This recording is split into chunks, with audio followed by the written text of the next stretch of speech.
இனியா ரொம்பவே அழுதுட்டுருக்காங்க. சாரி என்னால தான் இவ்ளோ பிரச்சனை. எல்லாரும் என்ன மன்னிச்சிருங்க.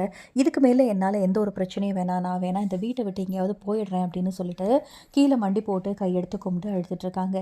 இப்போ எழில் வந்து சரி வா இனியா போலாம் எல்லாம் சரியாயிரும் அப்படின்னோன, பாக்யா ஒரு பக்கம் வந்து ஒரு மாதிரி ஃபீல் பண்ணிட்டுருக்காங்க இனியாவ நெனச்சு. ஸோ அடுத்ததா பார்த்தீங்க அப்படின்னா, இந்த பக்கம் வந்து செல்வி வீட்டுக்கு வராங்க. வீட்டுக்கு வந்தோனே எல்லாரும் எங்கே வந்த அப்படின்னு சொல்லி கத்துறாங்க. அதுவுமே ஈஸ்வரி ரொம்பவே ஓவரா சத்தம் போடுறாங்க. உடனே இல்ல நான் வந்தத பேசுறத பேசிட்டு நான் போயிடுறேன் அப்படின்னோடனே, இன்னும் என்ன இந்த வீட்டில் உனக்கு பேச்சு வேண்டி கிடக்கு அப்படின்னு உடனே செல்வி அழுறாங்க.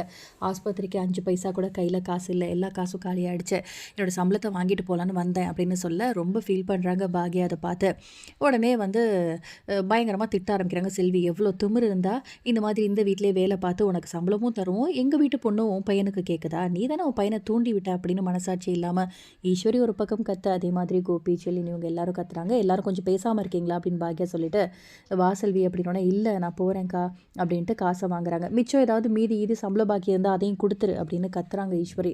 உடனே இப்போ செல்விக்கு வந்து கோவம் வந்து 2 வார்த்தை பேசுகிறாங்க. நான் நினச்சிருந்தா அப்போவே போலீஸில் கம்ப்ளைண்ட் பண்ணியிருப்பேன் போயிட்டு, ஆனால் நான் பண்ணலை. ஏன் தெரியுமா, இந்த வீட்டை உப்பை நான் சாப்பிட்ருக்கேன், அதான் என் பையனை இந்த அடி அடிச்சிட்டிங்கல்ல, இதுக்கு மேலே என்ன உங்களுக்கு இன்னும் கோவம் வேணா, நீங்களும் வந்து இன்னும் 4 அடி அடிச்சுட்டு போயிருங்க என் பையனுன்னு ஈஸ்வரியை பார்த்து செல்வி ஒரு பக்கம் கத்திட்டு அழுதுட்டு அங்கேருந்து போயிடுறாங்க. பாக்யாவுக்கு ரொம்பவே கஷ்டமாக இருக்குது.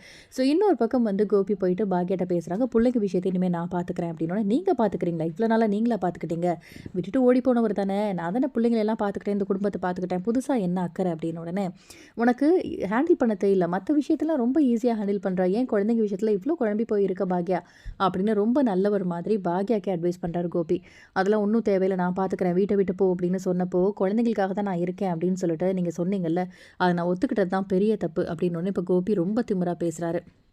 இரு நீ எவ்வளோ காயப்படுத்தினாலும் சரி, இந்த வீட்டு விட்டு நான் போகிற மாதிரி ஐடியா இல்லை. முதல்ல கூட இருந்துச்சு, பிள்ளைங்களை கொண்டு வந்து உன்னோட சேர்த்து வச்சு நான் இங்கேருந்து கிளம்பிடலாம் அப்படின்னு சொல்லிட்டு நான் நினச்சிட்டு இருந்தேன். இனிமேல் யார் என்ன சொன்னாலும் இனியாக்காக நான் போக மாட்டேன், ஏன்னா இனியா விஷயத்தில் உனக்கு முடிவெடுக்க தெரியல அப்படின்னு ரொம்ப திமிரா பாக்யா கிட்ட கோபி வந்து பேசிகிட்டு இருக்காரு. அப்கமிங்கில் என்ன நடக்க போகுது அப்படிங்கிறத பார்க்கலாம். இந்த வீடியோ பிடிச்சிருந்தா லைக் பண்ணுங்கள், அண்ட் இந்த மாதிரி அப்டேட்க்கு நம்ம சேனலை சப்ஸ்கிரைப் பண்ணுங்கள். தேங்க்யூ.